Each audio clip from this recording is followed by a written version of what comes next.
bank आपको for पर्याप्त मौका, पर्याप्त अवसर मिलेगा। बेटे बेटे टिप्पणी मत कीजिए। the National Bank for Infrastructure Development and National Asset Reconstruction Company have commenced their activities. Honorable Speaker, sir, Budget 2021-22 had provided a sharp increase in provision for public investment or capital expenditure. Throughout the year, with the Honorable Prime Minister guiding the implementation, our economic recovery is continuing to benefit from the multiplier effect.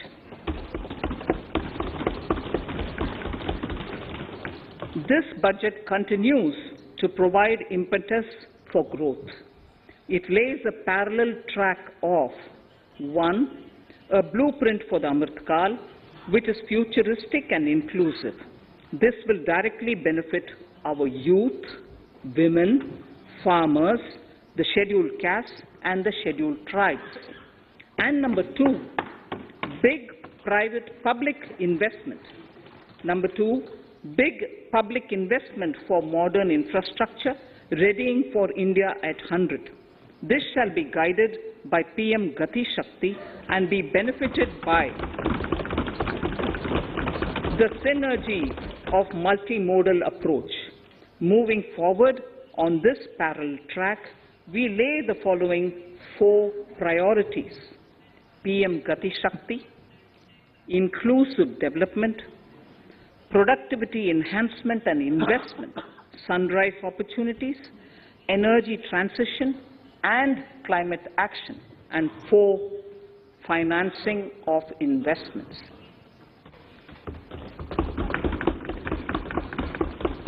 PM Gati Shakti. PM Gati Shakti is a transformative approach for economic growth and sustainable development. The approach is driven by 7 engines, namely roads, railways, airports, ports, mass transport, waterways, and logistics infrastructure. All 7 engines will pull forward the economy in unison. These engines are supported by the complementary roles of energy transmission, IT communication, bulk water and sewerage, and social infrastructure. Finally, the approach is powered by clean energy and Sabka Prayas. The efforts of the central government, the state governments, and the private sector together, leading to a huge job and entrepreneurial opportunities for all, especially the youth. PM Gati Shakti Master Plan, National Master Plan. The scope of PM Gati Shakti National Master Plan will encompass the 7 engines for economic transformation, seamless multimodal connectivity, and logistics efficiency. It will also include the infrastructure development by the state governments as per Gati Shakti Master Plan. The focus will be on planning, financing, including through innovative ways, use of technology, and speedier implementation. The projects pertaining to these 7 engines in the national infrastructure pipeline will be aligned with PM Gati Shakti framework. The touchstone of the master plan will be world-class modern infrastructure and logistics synergy among different modes of movement, both of people and goods, and location of projects. This will help raise the productivity and accelerate economic growth and development. Road transport. PM Gati Shakti Master Plan for expressways will be formulated in 22-23 to facilitate faster movement of people and goods. The National Highways network will be expanded by 25,000 kilometers in 2022-23. 20,000 crores of rupees will be mobilized through innovative ways of financing to complement the public resources. The data exchange among all mode operators will be brought on unified logistics interface platform, designed for application programming interface. This will provide for efficient movement of goods through different modes, reducing logistics cost and time, assisting just-in-time inventory management, and in eliminating tedious documentation. Most importantly, this will provide real-time information to all stakeholders and improve international competitiveness open source mobility stack for organizing seamless travel of passengers will also be facilitated. Contracts for implementation of multimodal logistic parks at 4 locations through PPP mode will be awarded in 22-23. Railways will develop new products and efficient logistic services for small farmers and small and medium enterprises, besides taking the lead in integration of postal and railways network to provide seamless solutions for movement of parcels. One station, one product concept will be popularized to help local businesses and supply chains. As a part of Atmanirbhar Bharat, 2,000 kilometers of network will be brought under Kavach, the indigenous world-class technology for safety and capacity augmentation in 2022-23. 400 new generation Vande Bharat trains will better energy efficiency and passenger riding experience will be developed and manufactured during the next 3 years. 100 PM Gati Shakti cargo terminals for multimodal logistics facilities will be developed during the next 3 years. Innovative ways of financing and faster implementation will be encouraged for building metro systems of appropriate type at scale. Multimodal connectivity between mass urban transport and railway stations will be facilitated on priority. Design of metro systems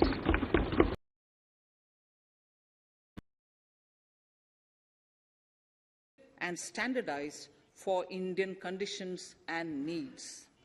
Parvatmala, as a preferred ecologically sustainable alternative to conventional roads in difficult hilly areas, National Ropeways Development Program will be taken up on PPP mode.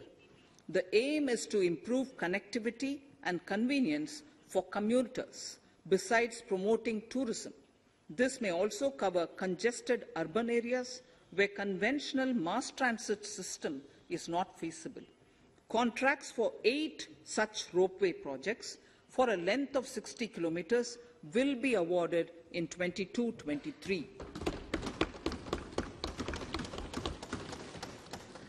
With technical support from the Capacity Building Commission, central ministries, state governments, and their infra agencies will have their skills upgraded. This will ramp up capacity in planning, design, financing, including innovative ways, and implementation management of the PM Gati Shakti infrastructure projects. Inclusive development, our second priority. Agriculture. The procurement of wheat in Rabi 21-22 and the estimated procurement of paddy in Kharif 21-22 will cover 1,208 lakh metric tons of wheat and paddy from 163 lakh farmers, and 2.37 lakh crores will be the direct payment of MSP value to their accounts. Chemical-free natural farming will be promoted throughout the country, with a focus on farmers' lands in 5-kilometer wide corridors along the river Ganga at the first stage. 2023 has been announced as the International Year of Millets. Support will be provided for post-harvest value addition, enhancing domestic consumption, and for branding millet products nationally and internationally. To reduce our dependence on import of oil seeds, a rationalized and comprehensive scheme to increase domestic production of oil seeds will be implemented. For delivery of digital and high-tech services to farmers, with involvement of public sector research and extension institutions, along with private agri-tech players and stakeholders of agri-value chains, a scheme in PPP mode will be launched.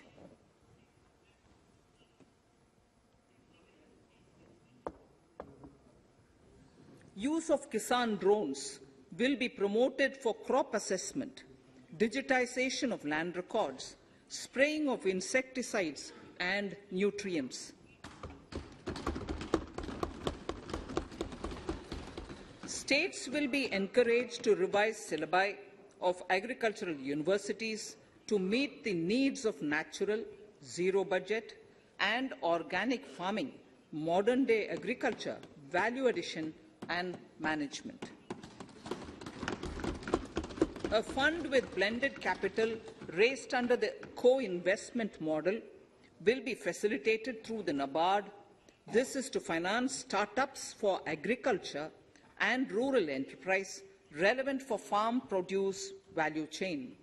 The activities of these startups will include inter alia, support for FPOs, machinery for farmers on rental basis at farm level, and technology including IT-based support. The implementation of the Kane-Betwa link project at an estimated cost of 44,605 crores will be taken up.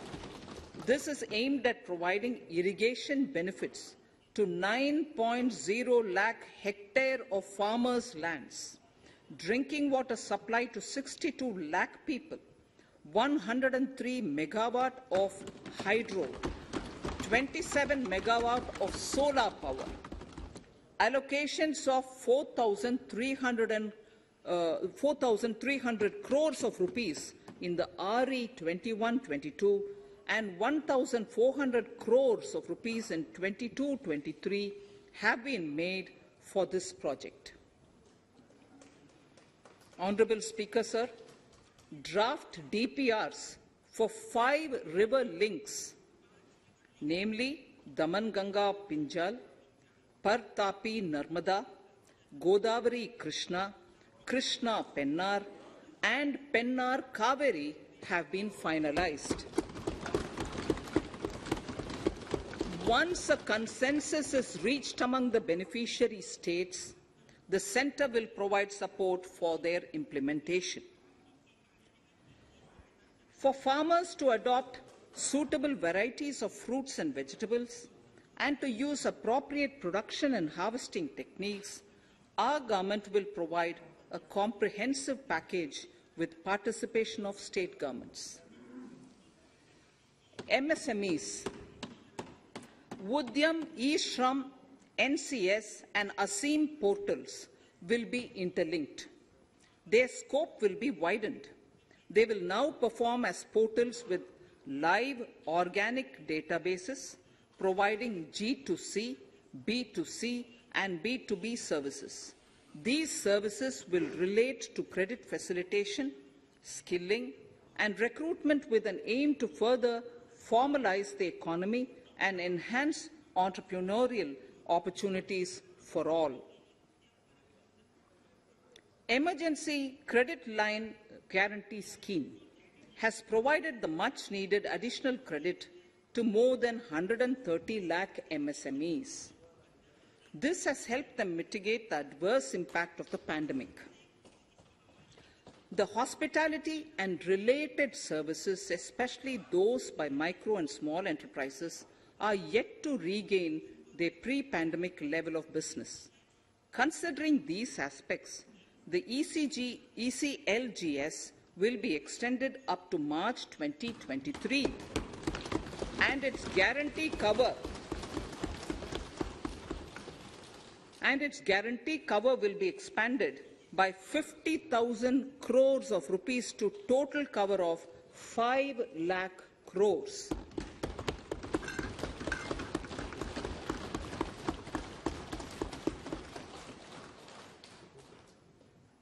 With the additional amount being earmarked exclusively for the hospitality and related sectors. Credit Guarantee Trust for Micro and Small Enterprises, CGT-MSE, scheme will be revamped with required infusion of funds.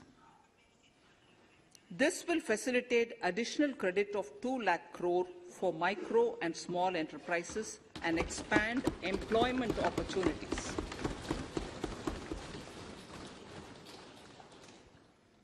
Raising and accelerating MSME performance (RAMP) program with outlay of 6,000 crore over 5 years will be rolled out.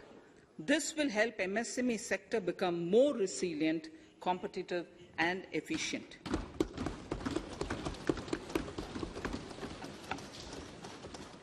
Skilling programs and partnership with the industry will be reoriented to promote continuous skilling avenues, sustainability and employability.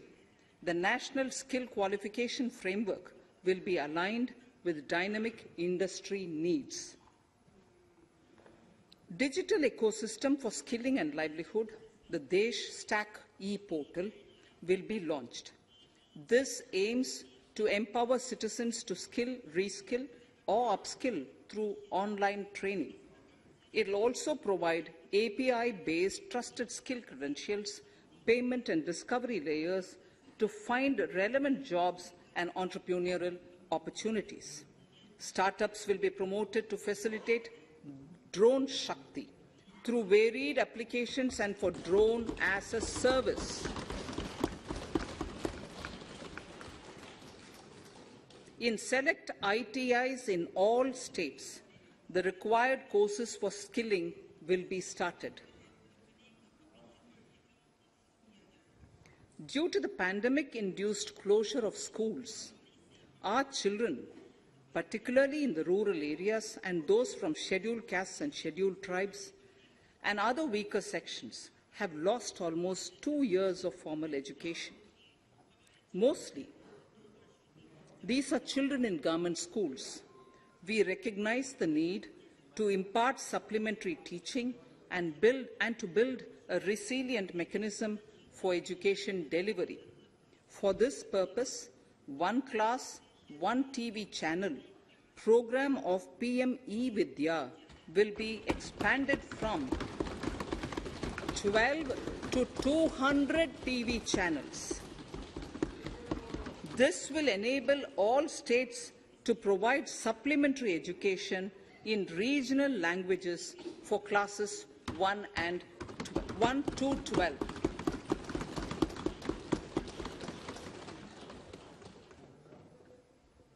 High-quality e-content in all spoken languages will be developed for delivery via internet, mobile phones, TV, and through radio and through digital teachers.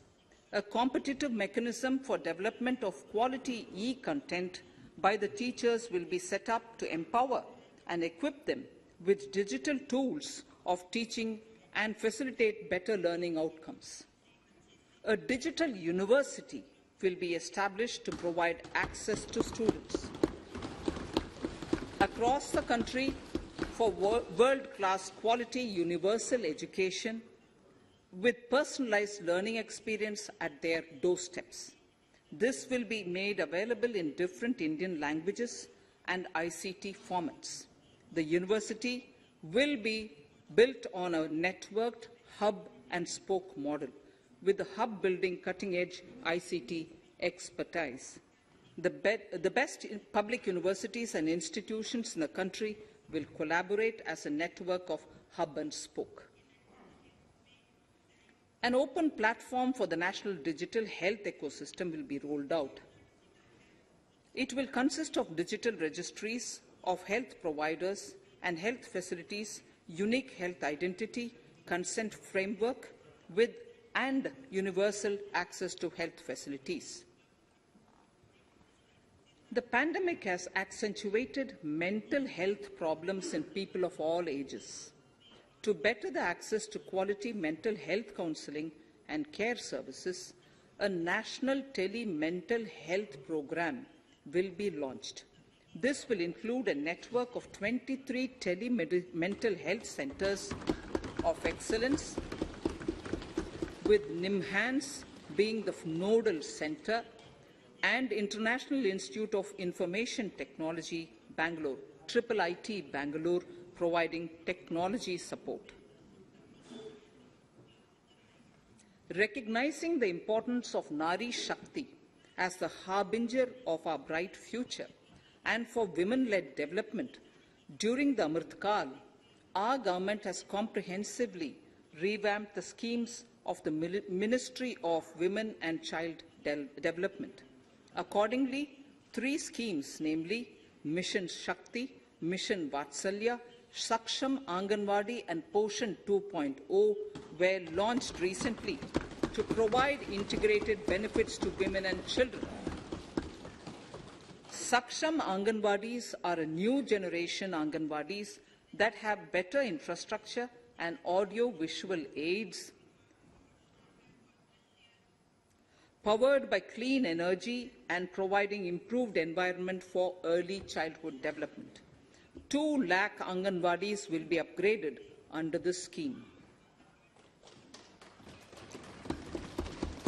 Current coverage of Har Ghar Nal Se Jal is 8.7 crores. Of this, 5.5 crore households were provided tap water in last 2 years itself.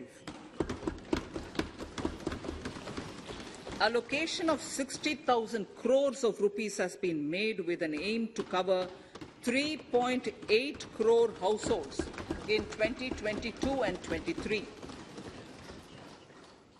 In 22-23, 80 lakh houses will be completed for the identified eligible beneficiaries of the PM Awas Yojana, both rural and urban. 48,000 crores is allotted for this purpose. The central government will work with the state governments for reduction of time required for all land and construction-related approvals, for promoting affordable housing for middle class and for the economically weaker sections in urban areas. We shall also work with the financial sector, regulators, to expand access to capital along with reduction in cost of intermediaries. A new scheme, Prime Minister's Development Initiative for the Northeast, will be implemented through the Northeastern Council. It will fund infrastructure in the spirit of PM Gati Shakti and social development projects based on felt needs of the Northeast. This will enable livelihood activities for youth and women, filling the gaps in various sectors. It will not be a substitute for existing central or state schemes. While the central ministries may also post their candidate projects, priority will be given to those posted by the states. An initial allocation of 1,500 crores of rupees will be made, and the initial list of projects is given in Annexure 1 of my speech. Our vision to improve the quality of life of citizens in the most backward districts of the country through Aspirational Districts program has been translated into reality in a very short span of time. 95% of those 112 districts have made significant progress in key sectors such as health, nutrition, financial inclusion, and basic infrastructure. They have surpassed even some of the state average values.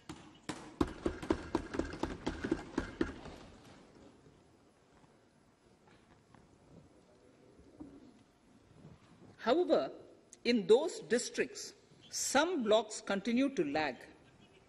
In 22-23, the program will focus on such blocks in those districts.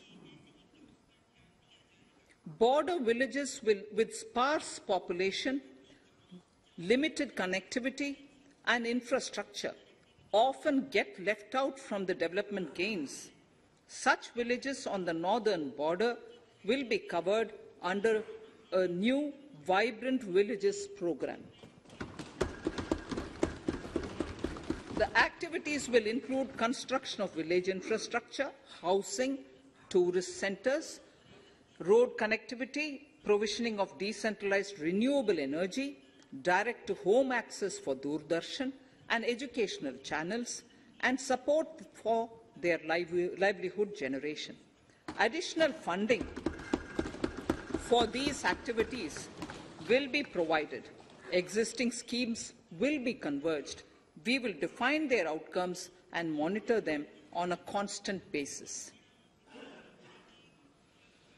In 2022, 100% of 1.5 lakh post offices will come on the core banking system, enabling financial inclusion and access to accounts through net banking, mobile banking, ATMs, and also provide online transfer of funds between post office accounts and bank accounts. This will be helpful, especially for farmers and senior citizens in rural areas, enabling interoperability and financial inclusion. Honourable Speaker, sir, in recent years, digital banking, digital payments, and fintech innovations have grown at a rapid pace in the country. Government is continuously encouraging these sectors to ensure that the benefits of digital banking reach every nook and corner of the country in a consumer-friendly manner.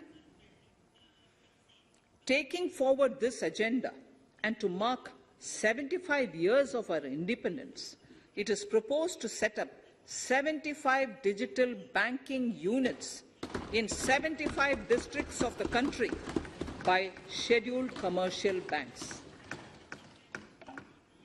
The financial support for digital payment ecosystem announced in the previous budget will continue in 22-23 as well. This will encourage further adoption of digital payments. There will also be a focus to promote use of payment platforms that are economical and user-friendly. Sir, I move to the next priority. In recent years, over 25,000 compliances were reduced and nearly 1,500 union laws were repealed. This is the result of our government's strong commitment for minimum government and maximum governance. 1,486 union laws were repealed. Our trust in the public and ease of doing business is what is highlighted here, sir. For the Amrit Kal, the next phase of ease of doing business 2.0 and ease of living will be launched. In our endeavour to improve productive efficiency of capital and human resources, we will follow the idea of trust-based governance. The new phase will be guided by an active involvement of the states, digitization of manual processes and interventions, integration of the central and state level systems through IT bridges, a single point access for all citizen-centric services, and standardization and removal of overlapping compliances. Crowdsourcing of suggestions and ground-level assessment of the impact with active involvement of citizens and businesses will be encouraged. A single window portal, Parivesh, for all green clearances was launched in 2018. It has been instrumental in reducing the time required for approvals significantly. The scope of this portal will be expanded to provide information to the applicants based on location of units. Information about specific approvals will be provided. It will enable application for all 4 approvals through a single form and tracking of the process through Centralized Processing Center Green, CPC Green. E-passports. The issuance of e-passports using embedded chip and futuristic technology will be rolled out in 22-23 to enhance the convenience for the citizens in their overseas travel. By the time of India at 100, nearly half our population is likely to be living in urban areas. To prepare for this, orderly urban development is of critical importance. This will help realize the country's economic potential, including livelihood opportunities for the demographic dividend. For this, on the one hand, we need to nurture the megacities and their hinterlands to become current centers of economic growth. On the other, we need to facilitate Tier 2 and Tier 3 cities to take on the mantle in the future. This would require us to reimagine our cities into centers of sustainable living with opportunities for all, including women and our youth. For this to happen, urban planning cannot continue with a business-as-usual approach. We plan to steer a paradigm change. A high-level committee of reputed urban planners, urban economists, and institutions will be formed to make recommendations on urban sector policies, capacity building, planning, implementation, and governance. For urban capacity building, support will be provided to the states. Modernization of building bylaws, town planning schemes, transit-oriented development will be implemented. This will facilitate reforms for people to live and work closer to the mass transit systems. The central government's financial support for mass transit projects and Amrit scheme will be leveraged for formulation of action plans and their implementation for facilitating the TOD and TPS by the states. For developing India-specific knowledge in urban planning and design, and to deliver certified training in these areas, up to 5 existing academic institutions in different regions will be designated as centers of excellence. These centers will be provided endowment fund of 250 crore each. In addition, the AICTE will take the lead to improve syllabi, quality and access of urban planning courses in other institutions. We will promote a shift to use of public transport in urban areas. This will be complemented by clean tech and governance solutions, special mobility zones with zero fossil fuel policy and EV vehicles. Battery swapping policy. Considering the constraint of space in urban areas, for setting up charging stations at scale, a battery swapping policy will be brought out and interoperability standards will be formulated.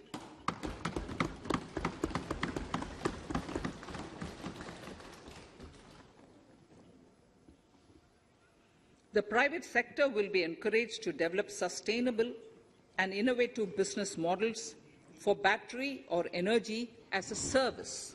This will improve efficiency in the EV ecosystem. Efficient use of land resources is a strong imperative. States will be encouraged to adopt unique land parcel identification number to facilitate IT-based management of records. The facility for transliteration of land records across any of the Schedule 8 languages will also be rolled out. The adoption of linkage with National Generic Document Registration System, NGDRS, with the One Nation, One Registration software will be promoted as an option for uniform process of registration and anywhere registration of deeds and documents. Necessary amendments in the code IBC will be carried out to enhance the efficiency of the resolution process and facilitate cross-border insolvency resolution. Accelerated corporate exit. Several IT-based systems have been established for accelerated registration of new companies. Now the Center for Processing Accelerated Corporate Exit, pace, will process re-engineering will be established to facilitate and speed up the voluntary winding up of these companies from the currently required 2 years to less than 6 months. Government procurement. Government rules have recently been modernized for the needs of Amritkal. The new rules have benefited from the inputs from various stakeholders. The modernized rules allow use of transparent quality criteria besides cost and evaluation of complex tenders. Provisions have been made for payment of 75% of running bills mandatorily within 10 days and for encouraging settlements of disputes through conciliation. As a further step to enhance transparency and to reduce delays in payments, a completely paperless, end-to-end online e-bill system will be launched for use by all central ministries for their procurements. The system will enable the suppliers and contractors to submit online their digitally signed bills and claims and track their status from anywhere.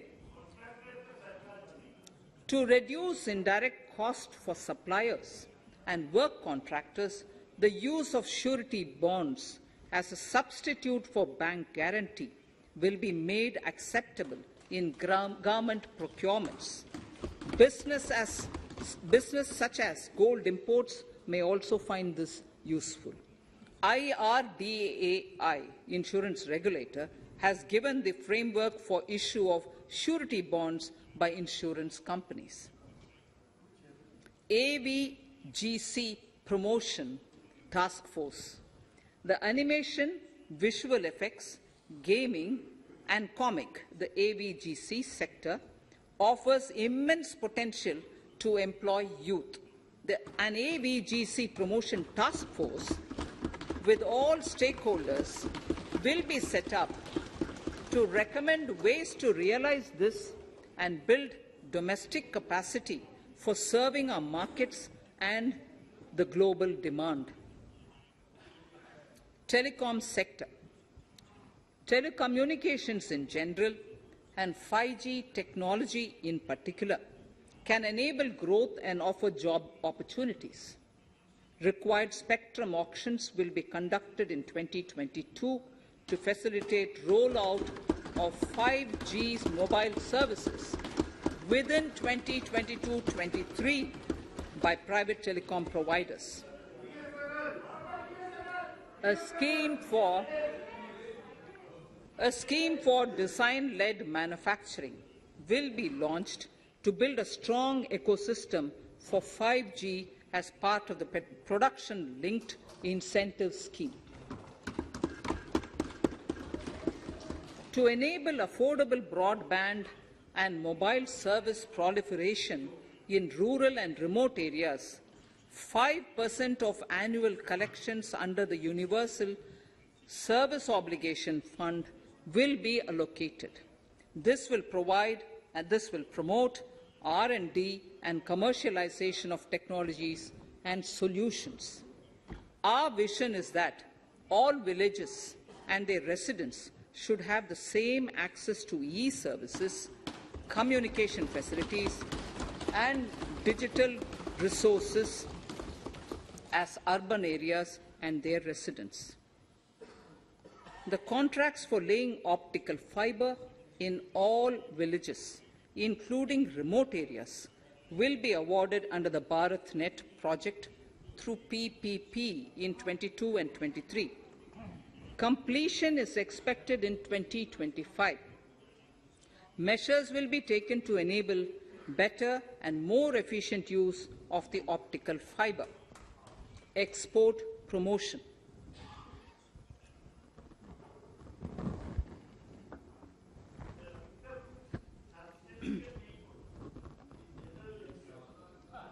The Special Economic Zones Act will be replaced with a new legislation that will enable the states to become partners in development of enterprise and service hubs. This will cover all large existing and new industrial enclaves to optimally utilize available infrastructure and enhance competitiveness of exports. Atmanirbharta in defense. Our government is committed to reducing imports and promoting Atmanirbharta in equipment for the armed forces. 68% of the capital procurement budget will be earmarked for domestic industry in 22-23, up from 58% in 21-22.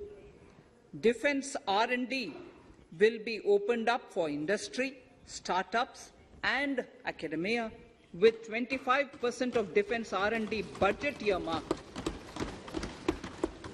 Private industry will be encouraged to take up design and development of military platforms and equipment in collaboration with DRDO and other organizations through SPV model. An independent nodal umbrella body will be set up for meeting wide-ranging testing and certification requirements. Artificial intelligence, geospatial systems and drones, semiconductor and its ecosystem, space economy, genomics and pharmaceuticals, green energy and clean mobility systems have immense potential to assist sustainable development at scale and modernize the country. They provide employment opportunities for our youth and make Indian industry more efficient and competitive. Supportive policies, light touch regulations, facilitative actions to build domestic capacities and promotion of research and development will guide the government's approach. For R&D in the sunrise opportunities, in addition to efforts of collaboration among academia, industry and public institutions, government contribution will be provided. Energy transition and climate change. The risks of climate change are the strongest negative externalities that affect India and other countries. As Honourable Prime Minister said at the COP26 summit in Glasgow last November, and I quote, "What is needed today is mindful and deliberate utilization instead of mindless, destructive consumption," unquote. The low-carbon development strategy, as enunciated in the Panchamrit that he announced is an important reflection of our government's strong commitment towards sustainable development.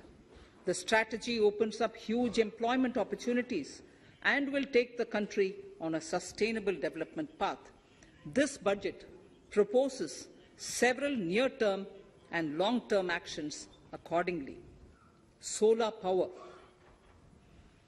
To facilitate domestic manufacturing for the ambitious goal of 280 gigawatts of installed solar capacity by 2030, an additional allocation of 19,500 crores for PLI, production-linked incentive, for manufacturing of high-efficiency modules with priority to fully integrate manufacturing units from polysilicon to solar PV modules will be made.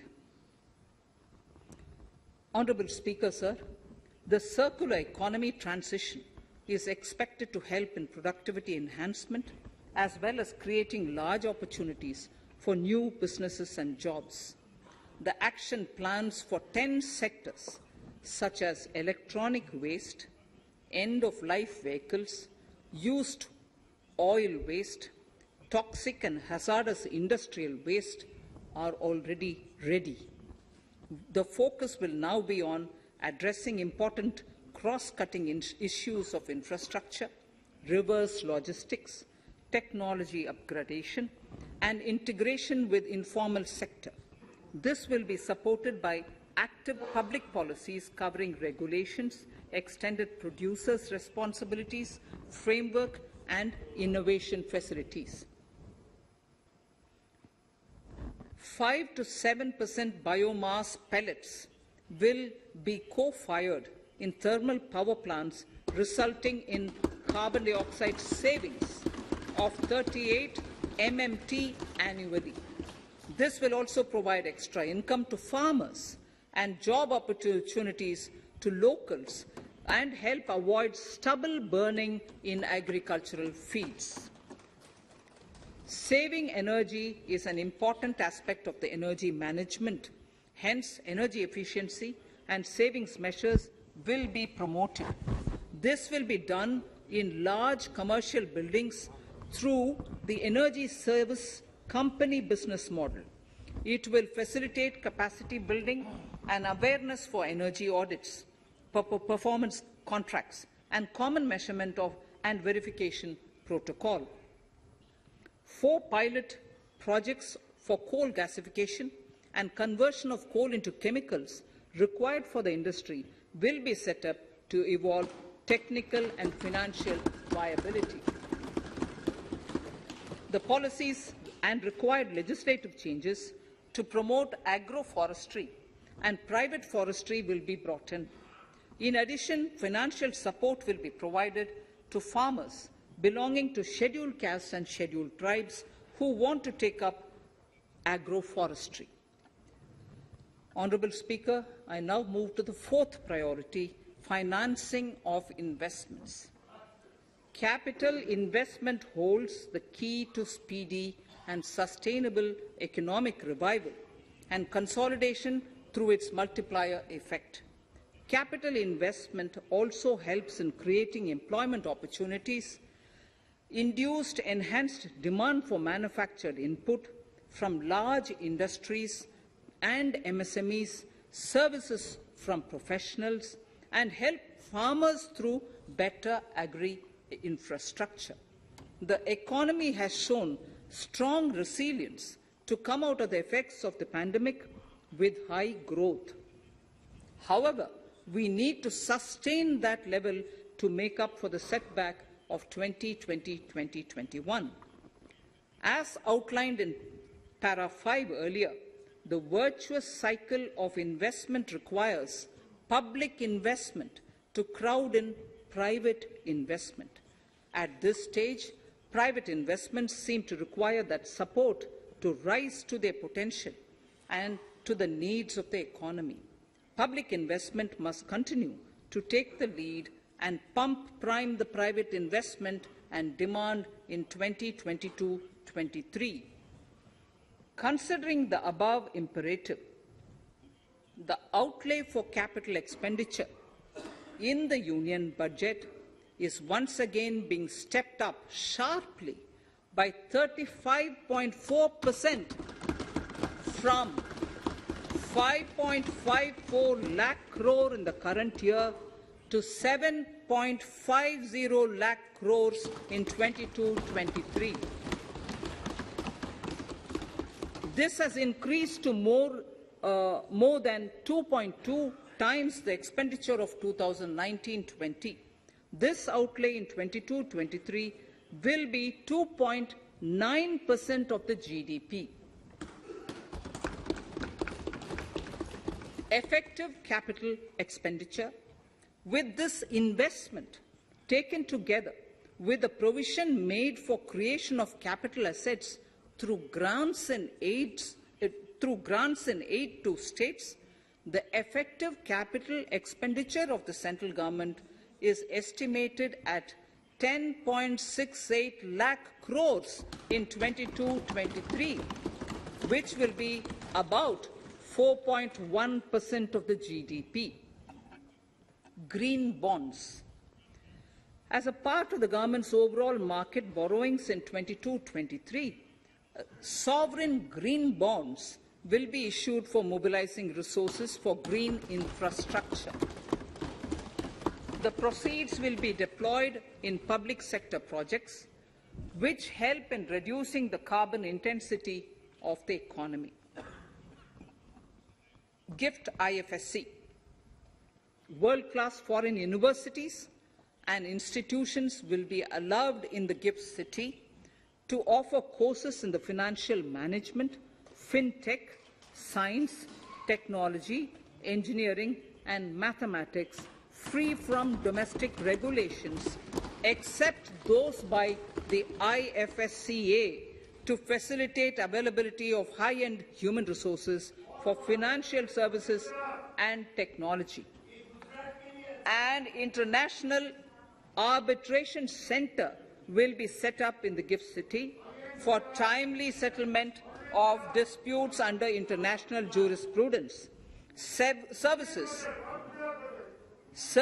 for global capital for sustainable and climate finance in the country will be facilitated in the gift city. Infrastructure status, data centers and energy storage systems, including dense charging infrastructure and grid-scale battery systems, will be included in the harmonized list of infrastructure.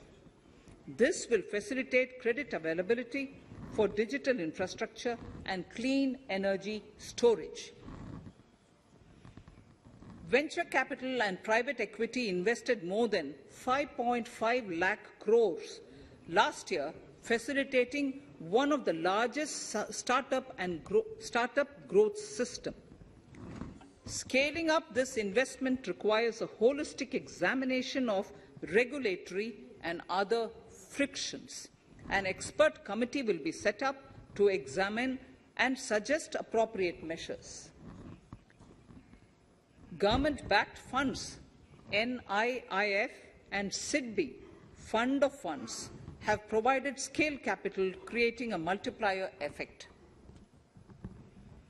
For encouraging important sunrise sectors such as climate action, deep tech, digital economy, pharma, and agri-tech, the government will promote these thematic funds for blended finance, with the government share being limited to 20% and the funds being managed by private fund managers.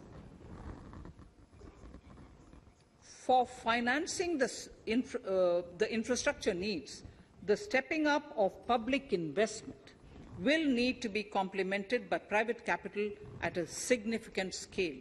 Measures will be taken to enhance financial viability of projects, including PPP, with technical and knowledge assistance from multilateral agencies. Enhancing financial viability shall also be obtained by adopting global best practices, innovative ways of financing, and balanced risk allocation. Digital rupee.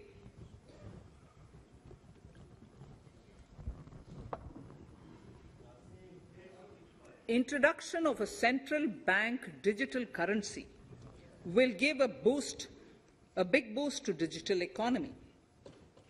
Digital currency will also lead to a more efficient and cheaper currency management system.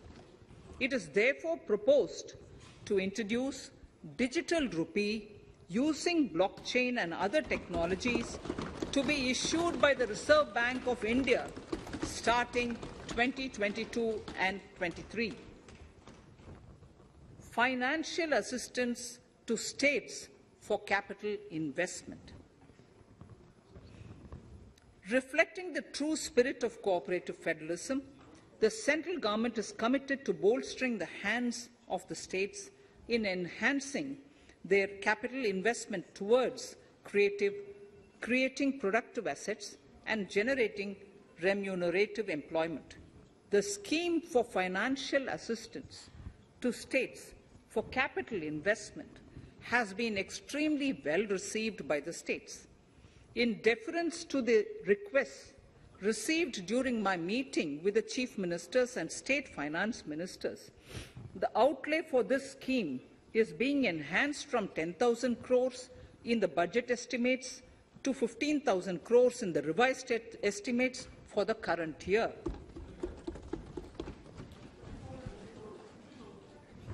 For 22-23,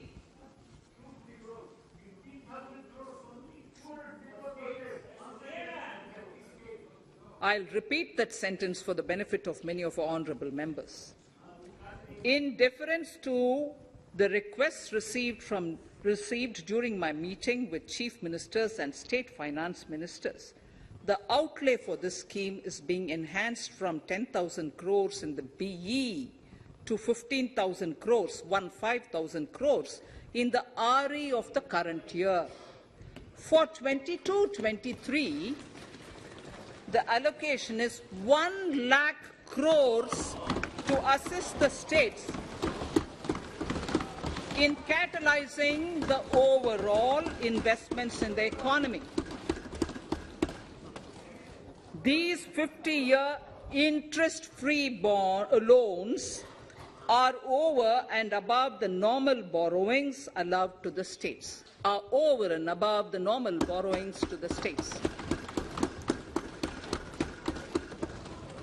This allocation will be used for PM Gati Shakti related and other productive capital investments of the states. It will also include components for supplemental funding for priority segments of PM Gram Sadak Yojana, including support for the state share, digitization of the economy, including digital payments and completion of OFC network, and reforms related to building bylaws, town planning schemes, transit-oriented development, and transferable development rights. In 22-23, in accordance with the recommendations of the 15th Finance Commission, the states will be allowed a fiscal deficit of 4% of the GSDP, of which 0.5% will be tied to power sector reforms, for which the conditions have already been communicated in 21-22. Fiscal management. As against a total expenditure of 34.83 lakh crores of rupees projected in the BE 21-22, the revised estimate is 37.70 lakh crores. The revised estimate of capital expenditure is 6.3 lakh crores of rupees. This includes an amount of 51,971 crores towards settlement of outstanding guaranteed liabilities of Air India and its other sundry commitments.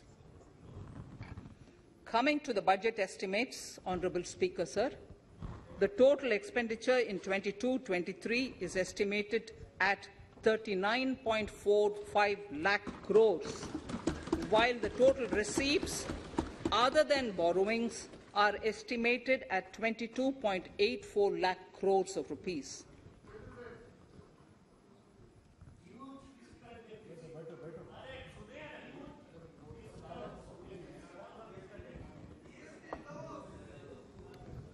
The revised fiscal deficit, Honourable Speaker, in the current year is estimated at 6.9% of the GDP, as against 6.8% projected in the budget estimates. The fiscal deficit is in 22-23 is estimated at 6.4% of the GDP, which is consistent with the broad path of the fiscal consolidation announced by me last year to reach a fiscal deficit level below 4.5% by 25-26. While setting the fiscal deficit level in 22-23, I am conscious of the need to nurture growth through public investment to become stronger and sustainable. I will now move to Part B of my speech.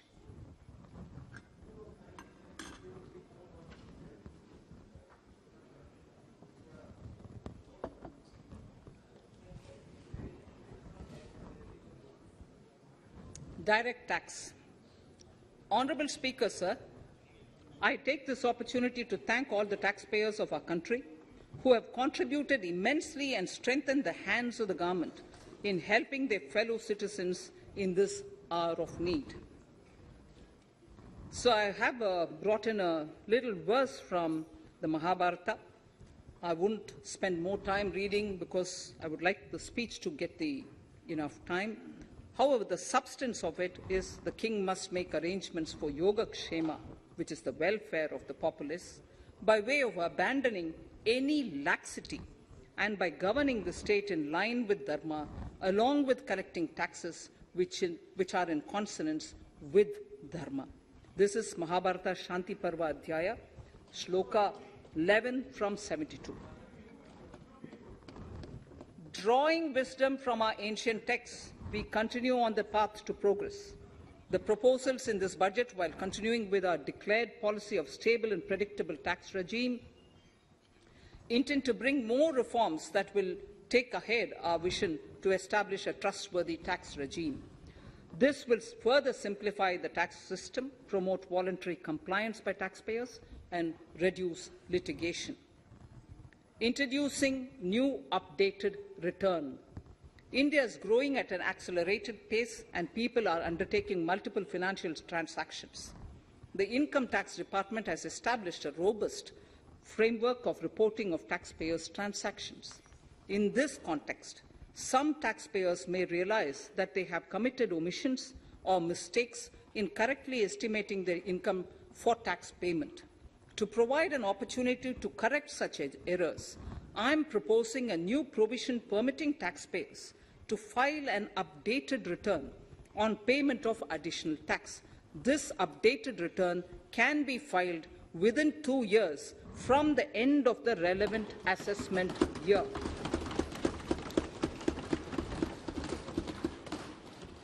Honourable Speaker, sir, presently, if the department finds out that some income has been missed out by an assessee, it goes through a lengthy process of adjudication. Instead, with this proposal now, there will be a trust repost in the taxpayers that will enable the assessee herself to declare the income that she may have missed out earlier while filing her return. Full details of the proposal are given in the Finance Bill. It is an affirmative step in the direction of voluntary compliance.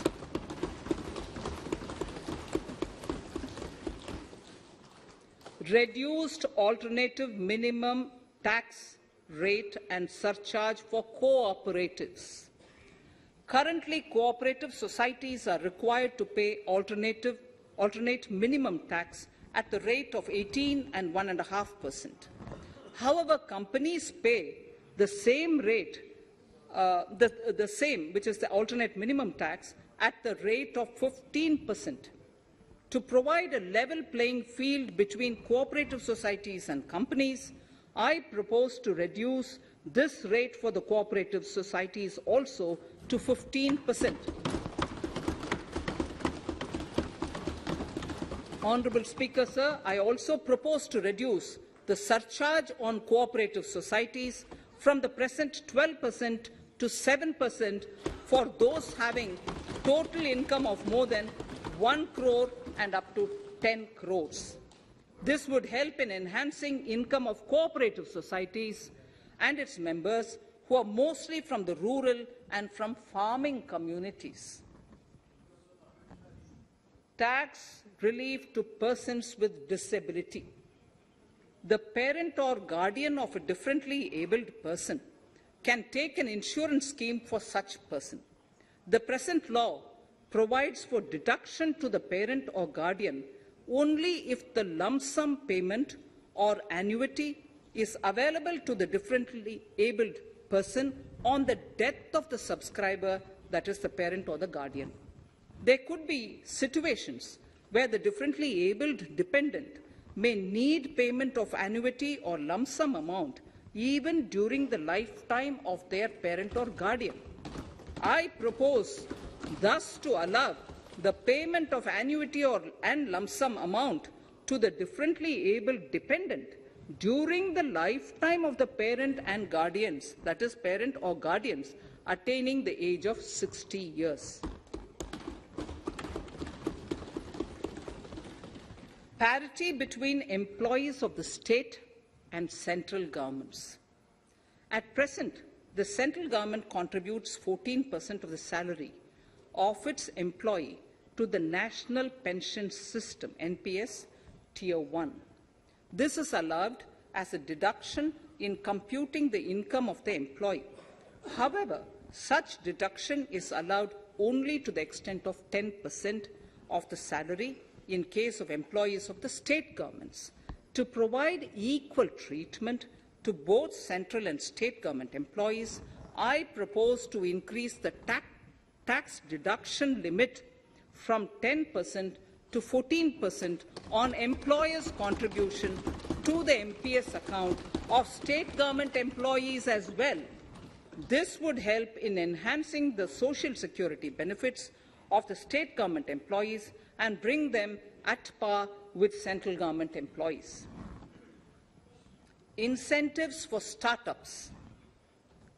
Startups have emerged as drivers of growth for our economy. Over the past few years, the country has seen a manifold increase in successful startups. Eligible startups established before 31/3/2022 had been provided a tax incentive for 3 consecutive years out of the 10 years from incorporation. In view of the COVID pandemic, I propose to extend the period of incorporation of the eligible startup by 1 more year, that is, up to 31/3/2023, for providing such tax incentives.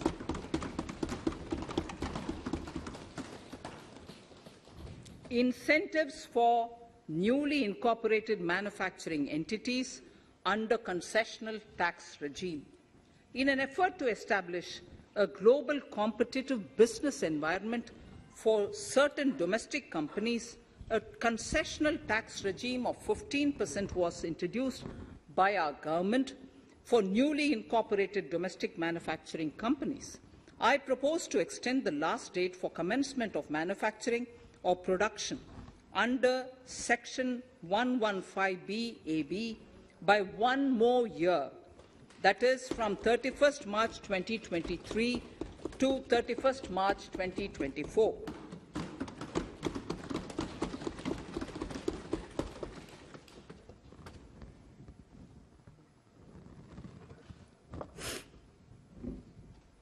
Scheme for taxation of virtual digital assets. There has been a phenomenal increase in transaction in virtual digital assets. The magnitude and frequency of these transactions have made it imperative to provide for a specific tax regime. Accordingly, for the taxation of virtual digital assets, I propose to provide that any income from transfer of any virtual digital asset shall be taxed at the rate of 30%, 30%. No deduction in respect of any expenditure or allowance shall be allowed while computing such income except cost of acquisition. Further, loss from transfer of virtual digital asset cannot be set off against any other income. Further, in order to capture the transaction details, I also propose to provide for TDS on payment made in relation to transfer of virtual digital asset at the rate of 1% of such consideration above a monetary threshold. Gift of virtual digital asset is also proposed to be taxed in the hands of the recipient.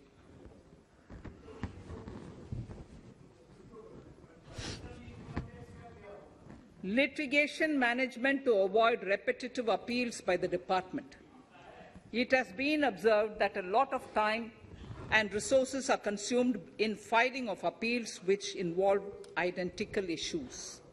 Taking forward our policy of sound litigation management, I propose to provide that if a question of law in the case of an assessee is identical to a question of law which is pending in the appeal before a jurisdictional High Court or Supreme Court, in any case, the filing of further appeal in the case of this assessee by the department shall be deferred till such a question of law is decided by the jurisdictional High Court or the Supreme Court.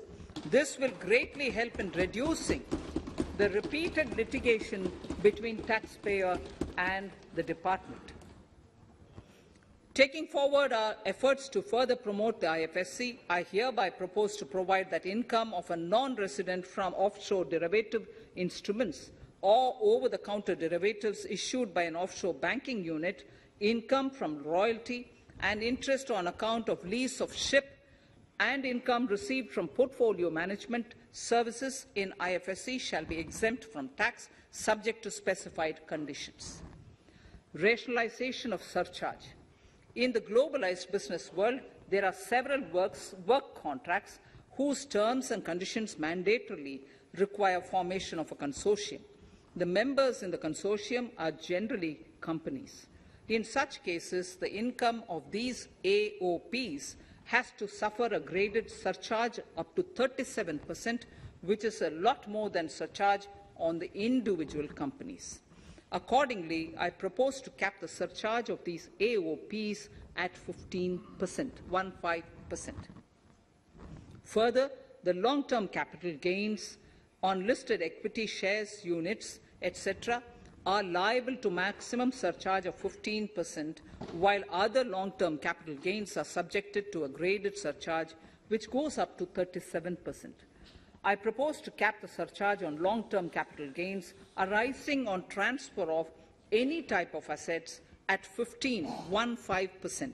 This step will give a boost to startup community, and along with my proposal on the extended tax benefits to manufacturing companies and startups, reaffirms our commitment to Atmanirbhar Bharat.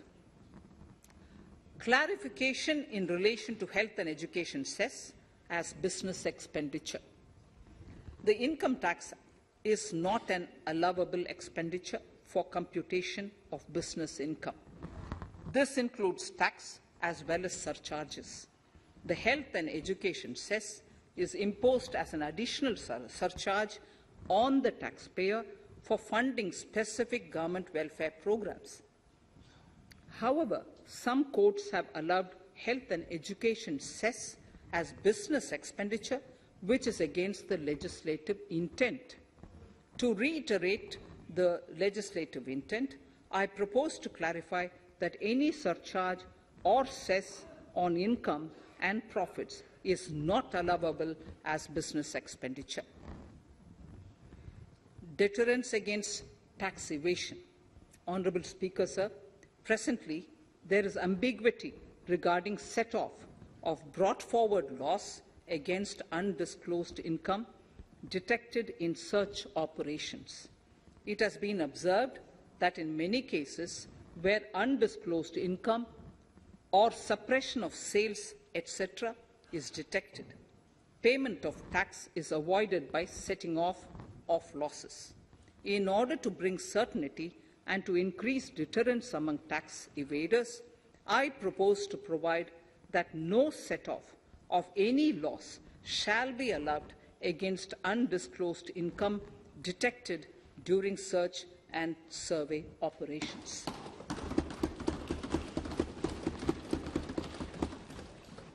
It has been noticed that as a business promotion strategy, there is a tendency on businesses to pass on benefits to their agents. Such benefits are taxable in the hands of the agents. In order to track such transactions, I propose to provide for tax deduction by the person giving benefits if the aggregate value of such benefits exceeds 20,000 rupees during the financial year. A few other changes are being made, the details of which are there in the finance bill.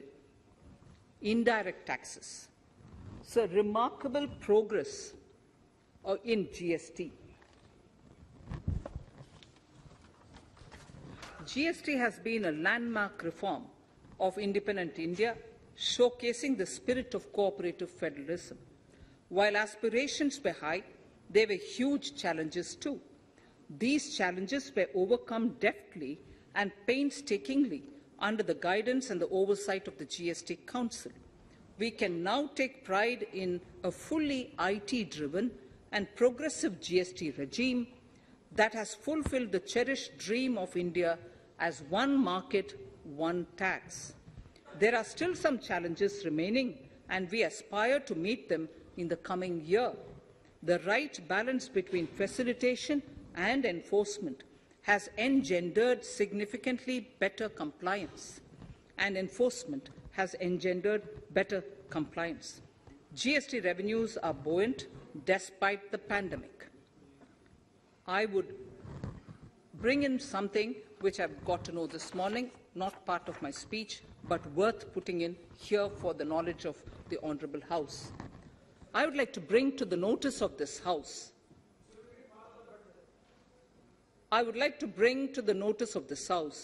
that the gross GST collections for the month of January 22 are rupees 1,40,986 crores, which is the highest since the inception of GST. This has been possible due to rapid economic growth, recovery, post-COVID,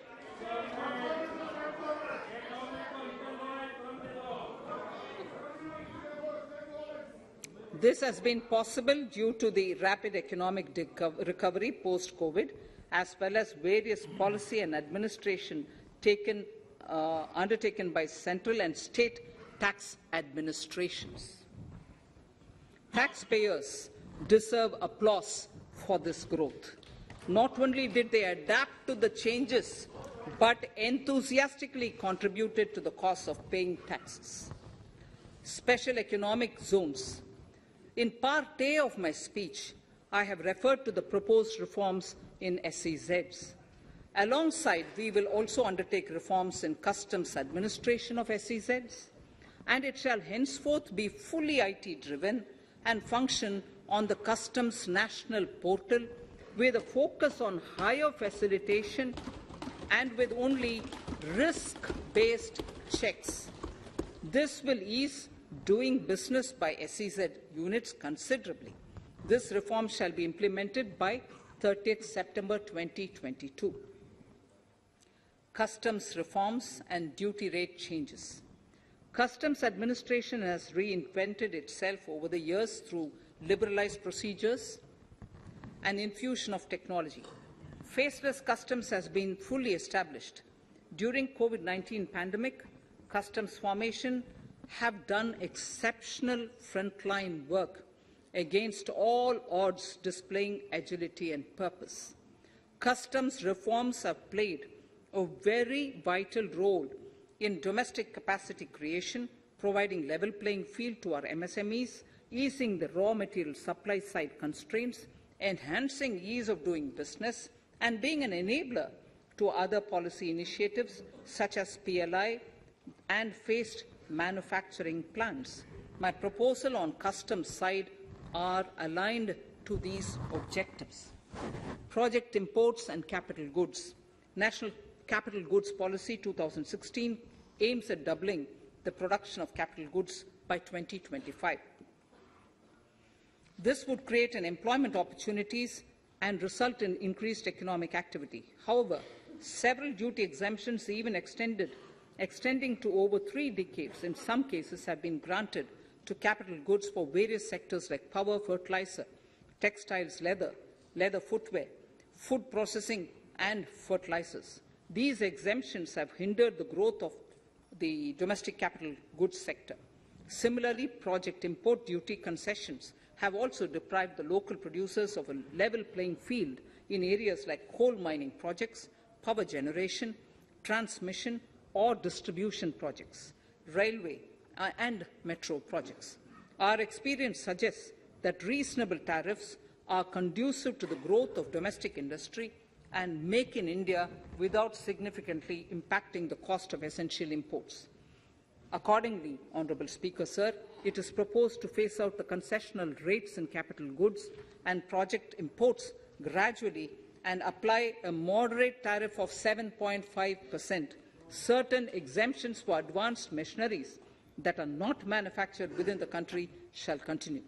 A few exemptions are being introduced on inputs like specialized castings, ball screw, and linear motion guide to encourage domestic manufacturing of capital goods.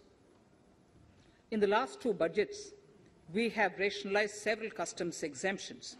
We have once again carried out an extensive consultation, including by crowdsourcing. As a result of these consultations, more than 350 exemption entries are proposed to be gradually phased out.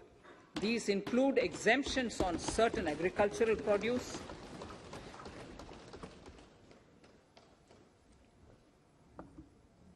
chemicals, fabrics, medical devices and drugs, and medicines for which sufficient domestic capacity exists. Further, as a simplification measure, several concessional rates are being incorporated in the customs tariff schedule itself instead of prescribing them through various notifications.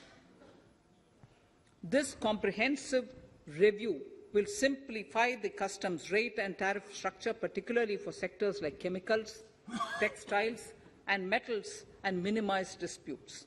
Removal of exemption on items which are or can be manufactured in India and providing concessional duties on raw material that go into manufacturing of intermediate products will go many a step forward in achieving our objective of Make in India and Atmanirbhar Bharat.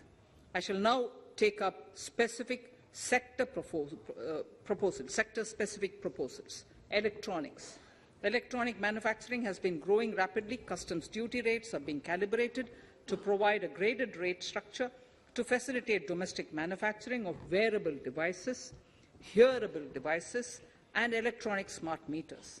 Duty concessions are being given to parts of transformer of mobile phone chargers and camera lens of mobile camera module and certain other such items. This will enable domestic manufacturing of high-growth electronic items. Gems and jewellery.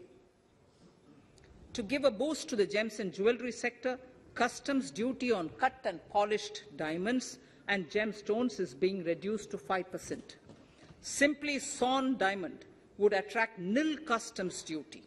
To facilitate export of jewellery through e-commerce, a simplified regulatory framework shall be implemented by June this year to disincentivize import of undervalued imitation jewellery.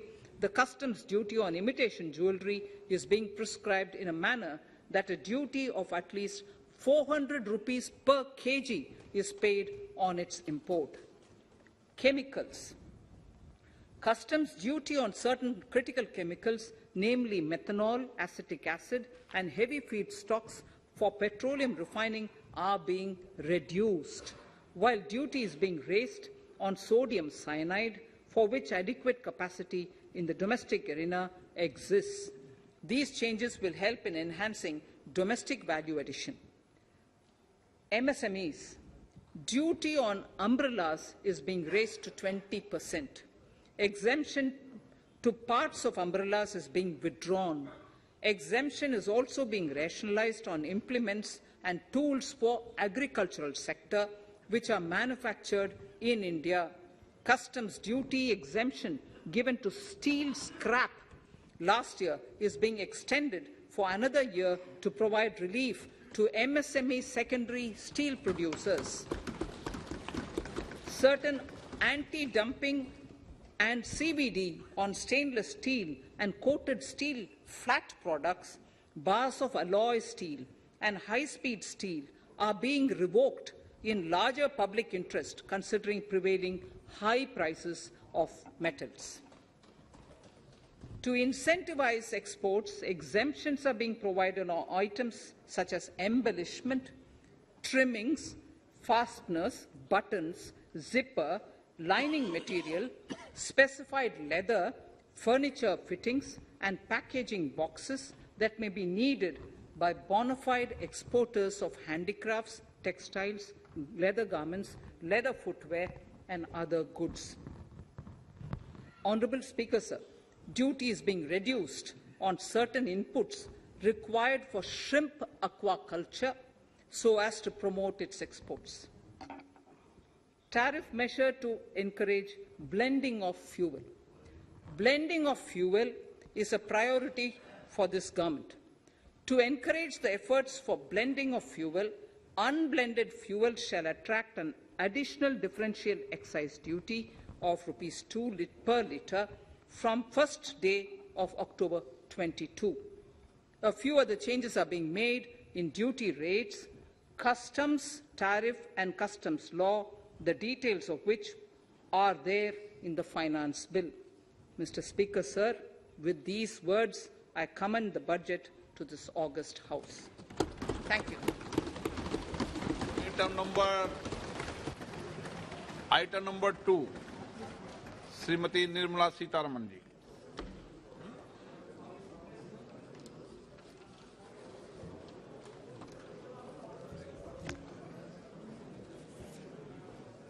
Sir, with your permission, I rise to lay on the table the following statements under Section 3(1) of the Fiscal Responsibility and Budget Management FRBM Act 2003, Medium-Term Fiscal Policy cum Fiscal Policy Strategy Statement and Macroeconomic Framework Statement.